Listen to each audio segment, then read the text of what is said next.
Without further ado, let's begin with number 1. And yes, this could be perceived as that little bit boring because I talk about it all the time, but you can't deny that it's awesome. This is the Tissot PRX Powermatic 80 coming in at 40mm. When the Tissot PRX was first released, it was kind of revolutionary within the watch industry because being able to pick up an affordable Genta-inspired 70s design was, normally speaking, very, very expensive. You've got AP, you've got your Nautiluses, you've got your Vacheron Constantin overseas. All of these are very out of reach to most people, including myself. So when Tissot released the PRX, everyone went crazy. Quite rightly too. There are tons of variations that you can choose between when looking at the Tissot PRX. There's tons of dial variations and also metal variations. But the most popular one is the stainless steel Powermatic 80 with the blue dial. This watch comes in at 40mm, as I said before, and comes in at 10.9mm in thickness. It also comes in at 39.5mm in length, and its lugs are about 12mm. It comes in full stainless steel and has a Powermatic 80 movement. Now this is a mass-produced ETA movement, but just because it's an ETA movement does not mean it's bad. It just means that it's refined and built in bulk. It's a bit like a BMW car. This Powermatic 80 movement has 80 hours of power and a Nivachron balance spring. This watch also has an open caseback, so you can see that Powermatic 80 movement, which for the price of this watch is pretty good. If you go for the 40mm stainless steel Powermatic 80 variant, it comes in at £640. But please remember that there's tons of variations to choose between. There's tons of colors, and also, if you want a smaller version, you can go for the 35mm version. I just think that the Tissot PRX is really just an awesome starting point for anyone's watch journey. And I have one. Next up, we have an absolute GOAT in the industry. It is the Casio F91W. This watch literally comes in at around about £10, depending where you get it from. It's unbelievable for the money. And I've actually gone through, I think, 3 or 4 of them within my watch career. I keep buying new ones and then losing them. And really what I use this watch for is travel. Whenever I go to a more dodgy country, let's say, I wear my Casio F91W because it's inconspicuous. No one will judge you for wearing a Casio. This watch comes in at 35.2mm in diameter, and in length it comes in at 38.2mm. The thickness comes in at 8.5mm, but that's partially because it is battery operated. It is a digital watch. The Casio F91W is kind of plastic. I mean, I'm not going to lie here, it is kind of plastic, but you're paying £10 for it. And my last Casio F91W, about 3 Casios ago, my first one that I got, lasted about 3 to 4 years. And even the little digital light still worked. That's crazy. Next on the list, coming in at number 3, and honestly, I just had to look up the pronunciation of that because I couldn't pronounce it at all, but it is the Citizen Taiosa. This Citizen Taiosa comes in at £299, so it's just a touch under £300. And for your money, you get a huge amount of bang for your buck. And actually, Citizen is a brand that I haven't looked at much recently, but I definitely need to get more into because they're honestly awesome watches. Now, there are a couple of color variations to choose between, but for me, personally, I would go with the light blue variant. I think the combination of the light blue and the stainless steel and the way that that would play with the light is just awesome. These watches come in at 40mm in diameter, of course come in full stainless steel, and they have sapphire crystal glass. It is water resistant to 50 meters, and it does have a combination of brushed and polished links. This does look like a lot more of a dressy watch to me. It's definitely leaning more towards the dressy side, but it almost has a 70-ish-esque look to it. I'm not sure if you guys agree with me, but let me know in the comments if you do. This watch also has an open caseback with a fully automatic movement. Now, the movement isn't great, it is mass-produced, but just because the movement is mass-produced doesn't mean it's necessarily a bad thing. It just means that it's mass-produced, the same as Tissot. Next on the list, coming in at number 4, I believe, is the Seiko 5 38mm MIDI. Now, you do have a ton of variations to choose between, 4 in particular, I believe. You have an orange, a teal, a kind of silvery, creamy looking dial, and also a black. Now, my favorite would definitely be the teal here. This watch comes in at 38 millimeters in diameter, 12.1 millimeters in thickness, and has a case length of 40.2 millimeters. It, of course, comes in full stainless steel, and it is fully automatic. It sports the Caliber 4R36 movement, which has around about 41 hours of power. Now, for that full package, you're talking £300. So £1 more than the Citizen, and it's pretty good. Now, I would say the Citizen's probably that slightly better quality than Seiko, but I would love to know your thoughts on that. I don't know if that's me perhaps being biased because I've just discovered Citizen and I'm getting into my groove with them. So let me know in the comments. The next watch we're going to talk about is a very mainstream watch, but it's a mainstream watch because everybody loves it. Everybody wants one, and everybody probably has one to a certain extent. I know that, actually, give me 2 seconds. I actually have one. Apart from it's broken. I broke this one. This is my Hamilton Khaki Field Mechanical, my broken Hamilton Khaki Field Mechanical. But it has been, or was, just such an incredible everyday wearer. And on the subject of my dead Hamilton Khaki Fields, what is on your wrist today? Please let me know in the comments. Today, I'm sporting, and I have been sporting for the last 2 weeks actually, the Tudor Black Bay ETA. Awesome watch, vintage-esque now, and I anticipate it going up in value. The Hamilton Khaki Field Mechanical comes in at 38 millimeters. And as the name suggests, it is fully mechanical. It's not automatic, so it doesn't have a rotor in the back of it. And there's pros and cons. I mean, one of the pros is that makes the case actually that bit slimmer because you don't have to fit the rotor in, which makes it sit closer to your wrist, which this does. Now, this is a field watch. It's a military-esque watch. It's a military-inspired watch, and it is designed to go on your adventures with you. And this watch went on so many adventures with me.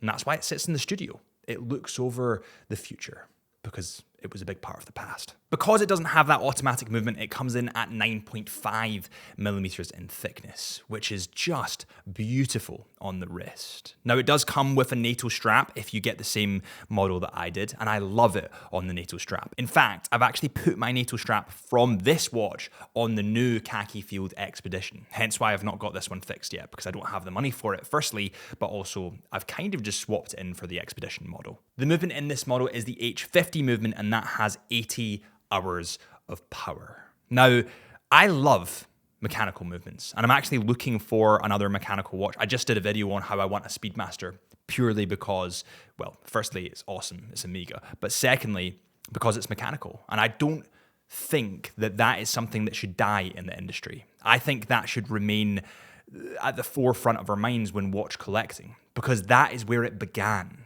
This watch is plain, it's simple, it's clean, and that's kind of what I love about it. It just does a job. It is a purposeful tool watch. It is a purposeful field watch. And also, I see this worn with suits. I see this worn outdoors. I see this worn in the gym. It can literally be worn everywhere, hence why I think it's a brilliant start to your watch collection. The next watch on the list is the TAG Heuer Formula One date, coming in at 41 millimeters, and this is a quartz model, and I'll explain that in a second. This watch comes in at 41 millimeters, is water resistant to 200 meters, and of course comes in full stainless steel. The Formula One Ranger, probably one of the most popular ranges within TAG Heuer's arsenal. And whenever anybody graduates from university, college, or maybe gets a new job when they're quite young, I would say between 18 and 24, the watch that they look at, the watch that they want,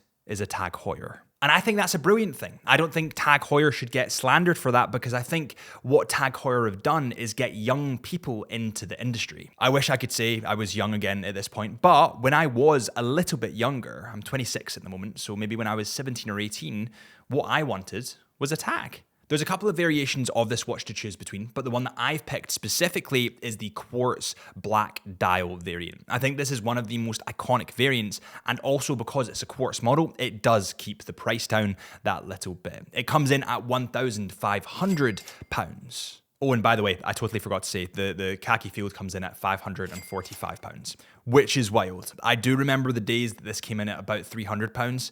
That's showing how old I am now, but Yeah, that's pretty wild. So at number 7, we have the Doxa Sub 200. Something bright, something vibrant, and something a little bit more unknown, but remains affordable for the first watch in your collection. There's a ton of variations of the Sub 200 Doxa to choose between. You do have orange, blacks, silvers, teals, yellows, dark blues. Honestly, everything is available with the Doxa Sub 200, and that's kind of why I love it. I love it because they take a step quite far in one direction, creating vibrant colors, punchy colors, not safe colors. I like things that are more not safe. The Sub 200 is a diving model going to, you guessed it, 200 meters of water resistance. It also comes in at 42 millimeters and has a height or a thickness of 13.8 millimeters. It has sapphire crystal glass, a unidirectional rotating bezel, and of course comes in a bracelet. Now, I'm not a huge fan of the bracelet on these models, if I'm totally honest. It's just not my vibe, just not my aesthetic. I do prefer more oyster, simplistic looking bracelets. The rice grain is just a little bit much for me, and that goes across the industry. Now, I know there's going to be a lot of comments saying, well, for £1,090, you should get more water resistance. You should get 300 meters of water resistance. But I'm going to tell two stories here. One is the Tudor Black Bay Heritage. That goes to 200 meters of water resistance, and nobody complains. Also, I went free diving with a gentleman named Pierre. Now, Pierre held the world record for free diving, and he went to 123 meters deep. His eardrums literally exploded when he set that record. I got to 6 meters free diving. So when will you actually ever use the water resistance? You probably won't. Everybody in the industry loves to compare specs, and when it comes to specs, water resistance is a huge deal. And I agree that it is a huge deal, and for professional watches, it should be kept as a huge deal.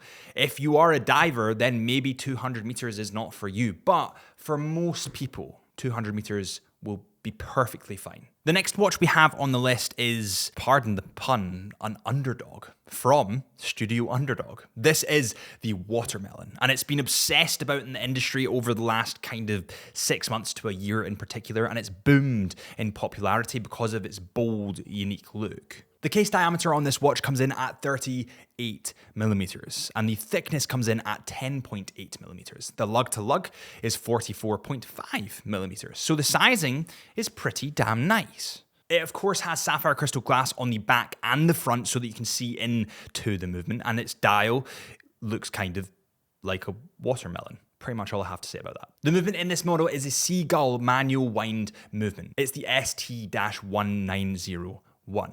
I do love microbrands. I love where they're going. I love what they can do. And I love the maneuverability that they have. They have the maneuverability to do something a little bit dangerous, a little bit left field, shall we say. Whereas the bigger brands, you just don't see that as much from them. This Watermelon watch comes in at £500, which for a micro brand is still quite expensive, but I think it's funky. I think you can't really get anything like this elsewhere.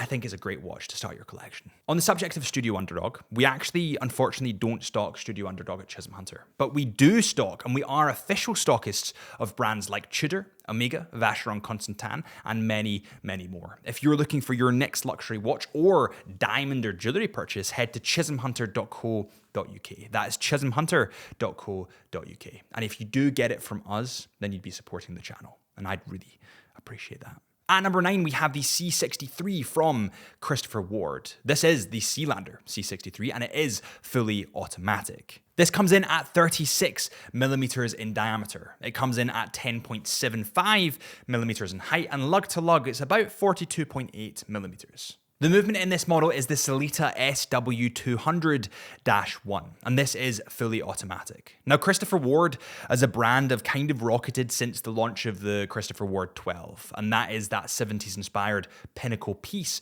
for Christopher Ward. Now, I actually had Mike France on the podcast, the Into the Mind podcast, about 2 weeks ago now. If you guys want to listen to the Mike France episode, he's the CEO and co-founder of Christopher Ward, then fire across to that channel. I'll link it below.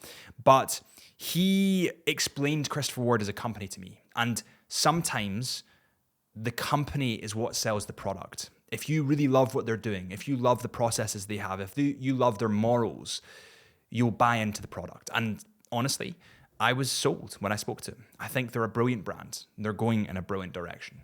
Also, one of the reasons that I've chosen this watch is it comes in at £830. So it is a little bit cheaper than the 12 because that comes in at about £1,050.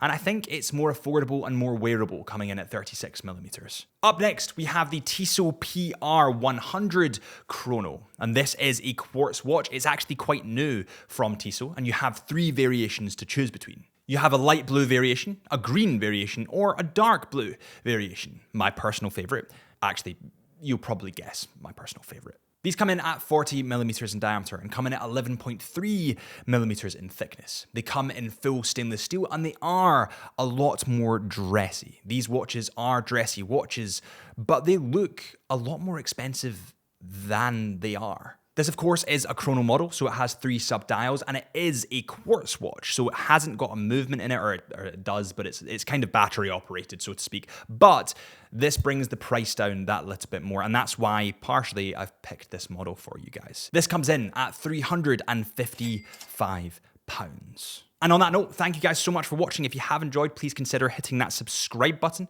to support the channel. I'd really appreciate it. Or head to our podcast, the Into the Mind podcast. I'll link it below for you. While you're at it, follow our Instagram at Chisholm Hunter Watches or my Instagram at HP Lifelens.